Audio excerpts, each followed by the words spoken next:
Greetings, Autobots, and welcome back. Tonight, we're going to be taking a look at another 2007 movie character from the Studio Series line, that being the weapons specialist of the Autobots, Ironhide. Now, we're going to get stuck straight in with the vehicle mode. Ironhide here is a black GMC top kick pickup truck, which, if I recall correctly, are actually widely used in the military because they're just so big. They're not exactly the kind of cars you would see a lot of civilians driving. But I love this vehicle mode. It's one of those designs where, especially with the vehicle mode, it is so different to how Ironhide normally is. Because in Generation 1, he turned into a red camper van. But this was my Ironhide growing up, and pretty much my favourite incarnation of the character, still to this day. I don't really think any other incarnation has come close. But we just get a look at some lovely detailing here. Across the main body of the truck, you've got the GMC logo here picked out in red paint. Lovely honeycomb grille pattern at the front. Little lights there picked out with an orange paint. Silver headlight sections. A really cool armoured bumper piece with road armour tampographed on it. Some nice little bit of attention to detail. You've got number 44. On the back, you've a moulded in Autobot symbol with the GMC. Now, he is a pickup truck, but because of the nature of the transformation, the cab bed is just a flat piece, which, fair enough, some sacrifices have to be made, so it's really not the end of the world. It's, it's a bit of give and take, you just kind of have to give and take with some of these figures. But you've got the smokestacks here picked out in a nice silver, and I like how they actually have the longer smokestacks. Now, I feel like maybe they should be a little bit longer, or maybe I'm just going crazy and they're normally accurate, because some Studio Series figures have ridiculously short smokestacks. Triple S, short smokestack syndrome. Yeah, that's a pretty accurate way of describing it, really. Yet they're ridiculously short, but Ironhides are pretty proportionate. And overall, yeah, this is a pretty perfect vehicle mode. Besides the obvious issue with the back here, it is very well detailed, a very faithful recreation of that original vehicle mode. And I want to say this. One complaint I have with this figure right off the bat is the accessories, because it doesn't come with Heavy Iron or Heavy Iron 2.0. Now, for those of you not in the know, Heavy Iron is one of the guns Ironhide uses in Dark of the Moon. It's like this massive assault rifle, which if you played the Dark of the Moon game, it absolutely shreds Decepticons like it's nobody's business. One of the most powerful guns in the game. And then Ironhide gets Heavy Iron 2.0, which functions as a grenade launcher to tackle Mixmaster. Now, this guy does come with his cannons, but he doesn't come with Heavy Iron or Heavy Iron 2.0, which definitely kind of sucks, but who knows, maybe they'll re-release this figure with Heavy Iron, or maybe there's an upgrade kit featuring the Heavy Iron guns. So yeah, that is pretty much it for the vehicle mode, so let's get down to Ironhide's transformation. Now, unlike the 2007 Voyager one, I actually really enjoy this transformation. And it's quite easy once you get a hang of it. So first, you're just going to want to take these side panels here and open them up. They peg in to the intersection here. You'll see, it's kind of hard to see because this is all black plastic, but you'll see there's a little notch right there that goes into this tab. Little tab goes into that slot right there, secures it in place. And there's these ports right here that plug into these slots right here. So you're just going to want to take these, lower them down for the time being, and come to the front of the truck and split the bumper. Then just take this whole section here, bring this forward. Now what I like to do is I like to work on the legs first, so just split, there we go, split the legs, flip in the tires, just like that. Come around to the back part and just split this. There's a little tab that goes into a slot on the bottom of the bumper that you're just going to want to free up. So you can bring all of these up in tandem. Now this will soft peg in place. I'm just going to rotate the legs so you guys can see. This little section here is going to fit into this groove. So you're just going to want to collapse this in the way and it will just sit in place. And there you have a leg all done. Really is that simple. So the second verse is just like the first. I'm going to bring the foot down and bring this panel up in tandem. Collapse this in. And there you go. That's Ironhide's feet all done. So we will just leave them sitting out for the time being. And now we will work on the upper body. So what you're going to want to do is just take these sections here and split them apart, wiggle them up or shift them up the way, and take this whole roof section here and it will just separate. There's these little notches that these sections slot into. So you're just going to want to bring all that down, collapse this entire section in, and this bumper, there's a little notch right there. It's going to peg into a slot on his crotch. So just bring that down and it will just soft peg in place. Bring this up, collapse this in. Let's see, what are we going to want to do? Let's see if I remember, if I forget one step. There's one step I always forget with this guy, and it's one of those blink and you'll miss it things, or you might not even realize it's something you need to do. So we're just going to flip this little section out, and yeah, before I forget it, get your finger under this little chest piece and bring down these sort of fake wheels, or I'm not sure what they are, these little silver pieces. I think they're supposed to be wheel wells or just internal robot mechanisms, I don't know. And take the head, bring it down, and there's a little notch right here on this neck section that you might not be able to see, but there's a slot right there. Or actually first you're going to want to take these bits, and there's a little tab there that's going to fit into this slot, so just push that up until it sits at an angle like so. It'll just lock in place. There's no real fidgeting with it, it just sort of locks in place. Lift the neck and then tab the head in, just so it sits like that. Take this whole roof section here and just collapse these wheels in the way so they're sitting at an angle, and then this whole section here, there's a little tab right there. It's going to fit right here, I think. So just push that in and that'll tab into Ironhide's back. Straighten out the legs. Now what are we going to want to do? We're going to want to take the arms and swing them around and rotate at the forearm, or yeah, rotate at the elbow. And then we'll have his arms situated like so. Rotate around, do the same thing. And finally, what you're going to want to do is just take these whole sections here, collapse them in, and they will peg into these little struts on his back. So just do that right there. Make sure that collapses in. And there you go, folks. There you have Studio Series Ironhide in his robot mode. Now, you might be noticing he's looking a bit plain. There's something missing with him. Well, Ironhide is the weapons specialist of the Autobots. And what is a weapons specialist without his weapons? So we'll bring in Ironhide's cannons.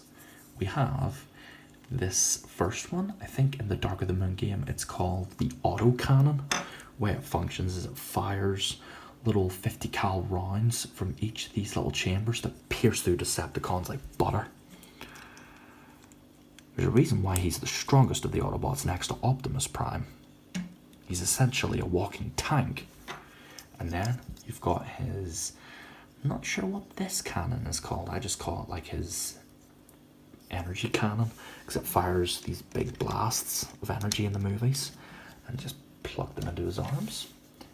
And now you have Ironhide in his fantastic looking robot mode, and I'm just going to gush over this guy because as someone who loves Ironhide, like Michael Bay's Ironhide, and that aesthetic, this guy just wears it so well. The black, all the car parts, the face, oh my goodness, like people often dog on the Michael Bay aesthetic where it's like, oh, they look so ugly. I love this face design he's got. It's almost like a bulldog kind of look. You've got that little mouthpiece, the nose, and they even got his messed up eye. If you notice in Dark of the Moon especially, Ironhide, his right eye is actually damaged and shut over. They even replicated that with this head sculpt here, picked out in some beautiful black and silver, with some little blue highlights for the eyes. It's even got a sort of sneer or scowl to his facial expression, a very Ironhide like expression, gruff and tough, just the way I like it. He's always been one of my favourite Autobots, and this guy was a nightmare to track down, but I was so happy to get him in my collection because just look at him. You can probably hear I'm grinning like an absolute maniac, but this guy just is so special. It deserves it. Just all across the body, brilliant mechanical detail. The engine or car parts, the armor, it's really like the car itself. He's wearing the little bits here. You can tell he's a transformer because he's got distinct bits of vehicle on him. Even these parts are accurate to his movie design. But everything else is just this blend of mechanical parts and car combined to form this really cool and distinct looking robot. So let's talk posability, because unfortunately this is one of Ironhide's weak points. Ironic. So his head has a little bit of range of motion here before it gets in the way of his big chest pieces. You can kind of fake an upward tilt, but that causes the little tab to come undone. So just bring that in. A little bit of up and down, but barely anything to really justify it. So you've got more of a swivel from side to side. Arms are on this little section here, though they're obstructed by these pieces, so they can move up that far on their own, move that far, move back that far. You've got rotation at the elbow that you just kind of have to shift them to get them in place. Same goes to the other side. Rotation up around, you can go that far, swivel around, though it kind of gets in the way because the cannon brushes up against the upper arm, so it may pop off if you force it too much. It won't break, but it will pop off.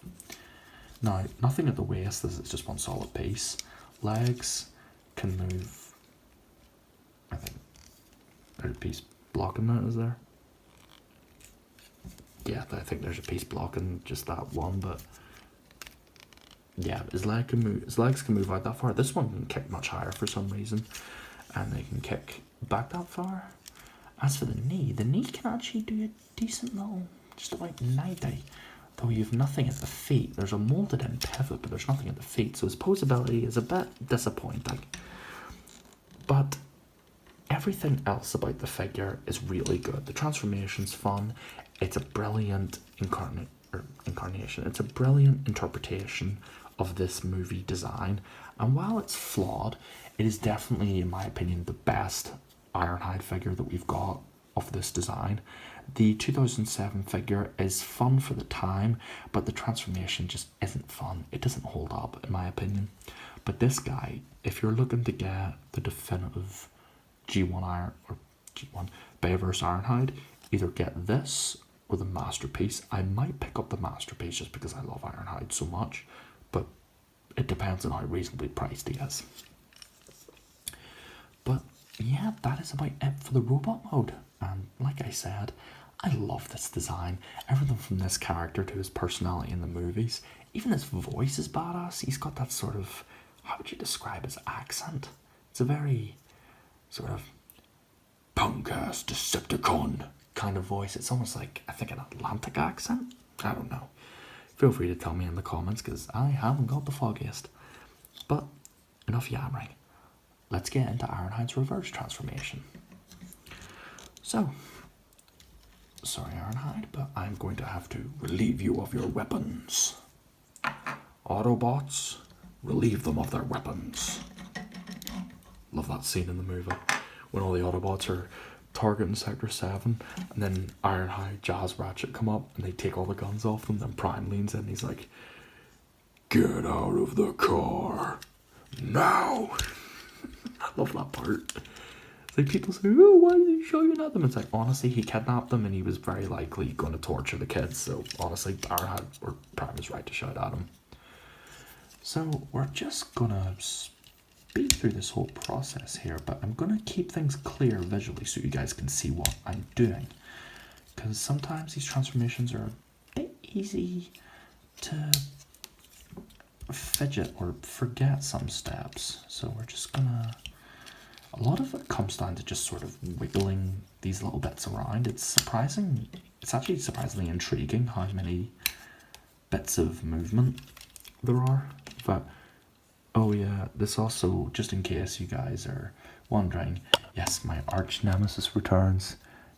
Clear or opaque or clear plastic hinges. Luckily it's not a stress bearing joint, but still be careful, because the last thing I want to do is break a Studio Series Ironhide. Let me tell you, these guys are pretty valuable on the aftermarket. I'm not sure why, maybe scalpers, but they're just ridiculously hard to find. Let's see.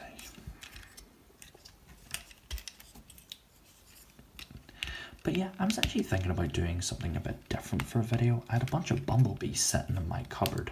And I just thought to myself, why not do a video where I do a then and now, yeah, no points for originality, between the Rise of the Beasts Bumblebee Studio Series figure and the original Studio Series #1 Deluxe Bumblebee. Because both of those figures are bumblebees. Well, I just said that. No points for creativity there, man. But the Rise of the Beasts one has a bit more, how do I say it? It's a bit more refinement to them. They were still getting the hang of Studio Series when they first started making the figures, and it really shows with the aesthetic. Now, both figures are great, don't get me wrong, but I'm eager to see what you guys think, because I've had a lot of comments of people just giving their 2 cents on these figures, and that's what I love to see, because yeah, it's me rattling off about plastic robots, but you know, it's a wider collection thing. Other people watch these videos because they either just want to hear commentary, they want to see the figure, you know, people watch it for different reasons, and none of them is invalidated. In my eyes, doesn't matter what reason you have for watching, everyone's welcome. You could come here just because, I don't know, you like staring at that table in the background. Doesn't matter to me. You're more than welcome to watch my content. This can be a little bit tricky. It's just kind of hard to show you guys because of the black plastic, but just shift that in and then that sort of tabs in. Not a problem. Solid as a rock. Now this is pretty interesting. I just like how everything comes together for this last push. Just collapse everything in. Straighten these out. Give it a good squeeze just to make sure everything is nice and tucked in. And there we have Ironhide back in his vehicle mode. And for added firepower, you can take his weapons, and they have ports on them. You've got these little ports here, but these little ports, I think they're 2mm, can fit in these slots in the back of his vehicle mode. So you can just pack his guns and maybe have them as sort of makeshift rocket boosters. Imagination. Oop, that's annoying me. Come on. Collapse that in. There we go. I just like making them look as flush as possible. But there you have it, folks. Studio Series, Voyager class, Ironhide. I hope you enjoyed this video. I know my upload schedule has been absolutely slapdash scattershot recently, but it's because I really want to pick figures that you guys might want to see, because I always just go through my collection and just think, what would be a good idea for a video? But I need to get myself out of that frame of mind where I worry that you guys might not enjoy certain figures, because you guys enjoy pretty much any content I make on this channel, and for that I'm truly grateful. You know, it means a lot that people from all across the world, or all different walks of life, just put aside time in their day to watch my silly little robot show. So all you guys out there, you're the best. Honestly, I'm getting a bit emotional thinking about it, but you guys are fantastic. Every last one of you. I never thought I would make it this far at all, and now we're sitting at 300 subscribers, 300 Autobots. I apologize if this video got a bit sappy or sentimental towards the end, but that's honestly how I feel. So, if you guys want to see more content, more Transformers, more role plays, more gaming, why not leave a comment and subscribe? And feel free to leave your 2 cents on the video while you're at it. It helps me a lot and it lets me know what you guys think about the video. It gives me more of an idea of what you guys like to say. I think that about wraps it up. So, this was the Transformers Studio Series Voyager class, Ironhide. This is Autobot ASMR, signing off for the night. Autobots, transform and roll out to bed. Till all are one.